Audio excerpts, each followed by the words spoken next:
together the profound, the deep insights of our spiritual foundations based upon the Old Testament, the determination, as Lavely put it, on the part of the early Puritans to establish here in the New World the old commonwealth of Moses and of the Hebrew prophets, the very kingdom of God on earth.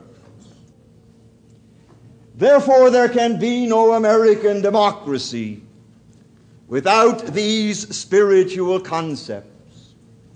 And consequently, America's stake, America's abiding security, cannot be found in mere shallow, superficial expediencies.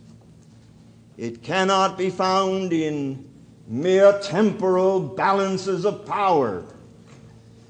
It cannot be found in concessions to or alliances with feudal or even fascist powers that spit in the very face of democracy and upon the common man. America's stake, its fate and future, can be found only among those who, like unto itself, would establish themselves upon the firm foundation of that age-old concept of the divine right of man to freedom because of the divinity which God has breathed into him.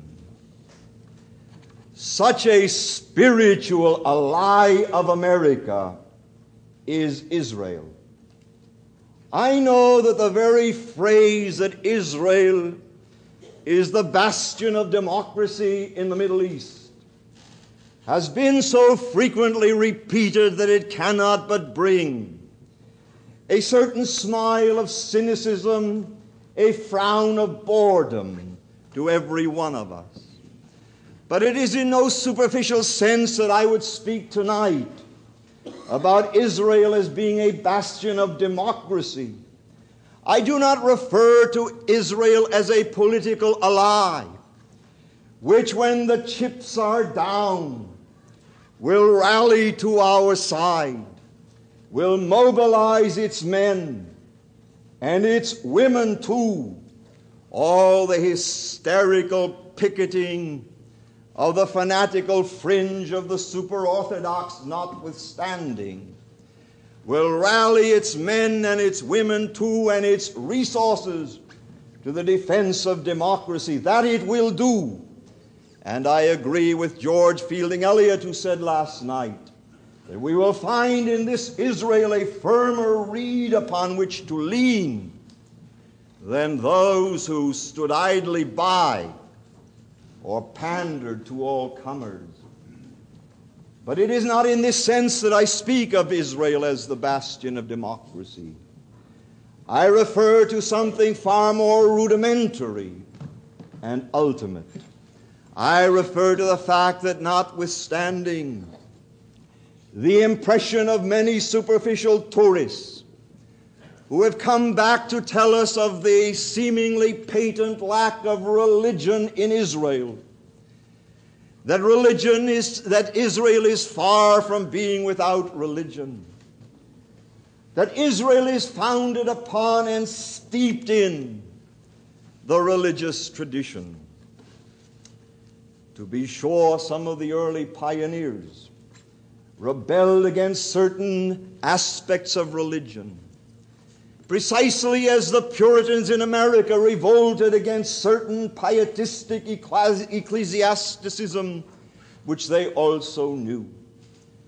But even the most earthy pioneer heard echoing in his ears the stern command of his Torah, "The land shall not be sold, saith the Lord, for the land is mine." And consequently, from the very beginning, they ordained that no land owned by the Jewish people as a whole could be sold in perpetuity. And from the earliest days in their East European cheder and yeshiva, They also remembered the words, "The stranger shall be even as the homeborn." And consequently, they also ordained that there should be no exploitation, no degradation of the Arab worker, so allegedly maltreated by the Jew. Come with me, as some of us did this summer past, and enter the schools of Israel.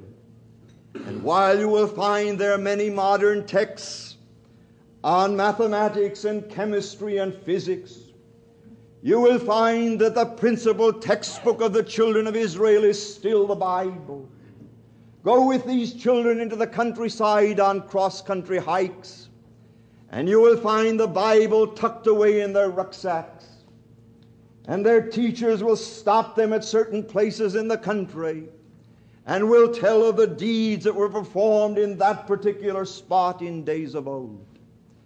Here Jotham related his parable about the bramble, which renders every Bible-permeated Jew forever impervious to the toils and temptations of the totalitarians.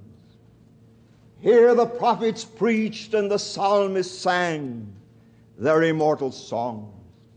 Is it conceivable that a generation will arise in Israel that will not be saturated with this spiritual tradition and will not know of a surety what the Lord requires of thee, but to do justly, to love mercy, and to walk humbly with thy God? Or attend the sessions of the Knesset, of the Israeli parliament. And you should pardon the expression, you senators and congressmen who are with us, and you may be bored by some of the discussions there, as you might conceivably be when anybody other than those who have spoken in these sessions address our own Congress and Senate. But invariably there will be hardly a single day or an hour but what some graybeard will arise to speak perhaps upon some mundane subject such as taxes or the rationing of butter and eggs, and his comments will be interwoven. I almost said interlarded, but that would hardly be kosher. His expressions will be interwoven with quotations from the Scriptures, and not the venerable graybeards only, but likewise even the left-wingers, from whom you might expect some searching quotation from Lenin and Marx. Instead, you will find expressions from Amos and Isaiah, warning those who join field to field and house to house until there is no room in the land. Thus is Israel. Thus is its democracy today, attempting to clothe in contemporary political garb, precisely as the Puritans sought to do in America, this profound concept of the dignity of man because of the divinity of God, which has been breathed into him. And the same is true of America. How then, I ask, can we superficially speak of neutrality between our concept, our American concept and conduct toward Israel, and this expression of democracy, neutrality between this and these self-avowed adversaries that would destroy her?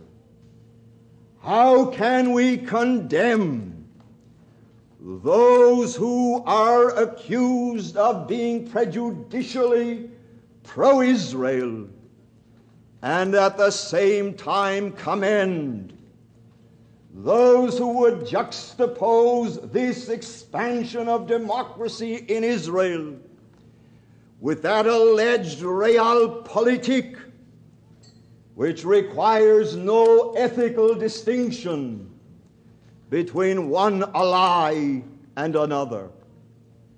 Since when did America, the real America, the America of Washington and Lincoln and Jefferson, stand neutral in the face of such a choice?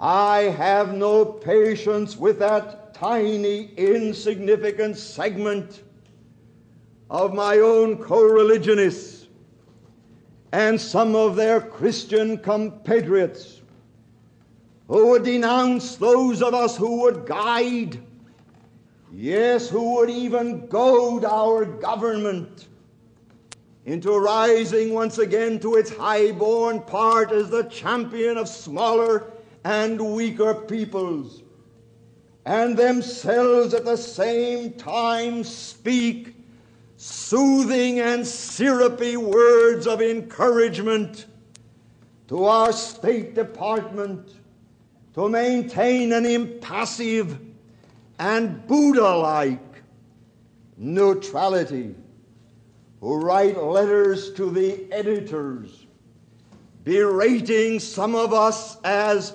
seeking special favors, and at the same time themselves pandering to popular approval by beseeching the bestowal of equal favors upon Democrats and demagogues alike, upon the sons of freedom and the scions of feudalism, in precisely and perfectly poised equal proportions.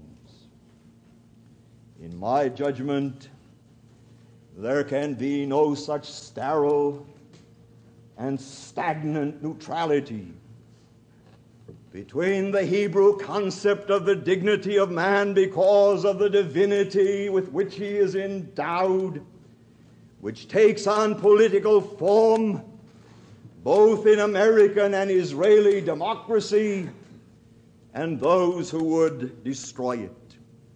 It is not lèse-majesté. It is not treason. It is not subversion of America's true interest for some of us continuously to challenge the United Nations and the United States whenever the democracy in Israel stands in jeopardy. We dare not substitute for the arrogant concept of l'État, c'est moi, our own made in America brand of le département d'État, c'est nous. There is no special sanctity that attaches to any decree of our government that is beyond the moral judgment of every sensitive American citizen.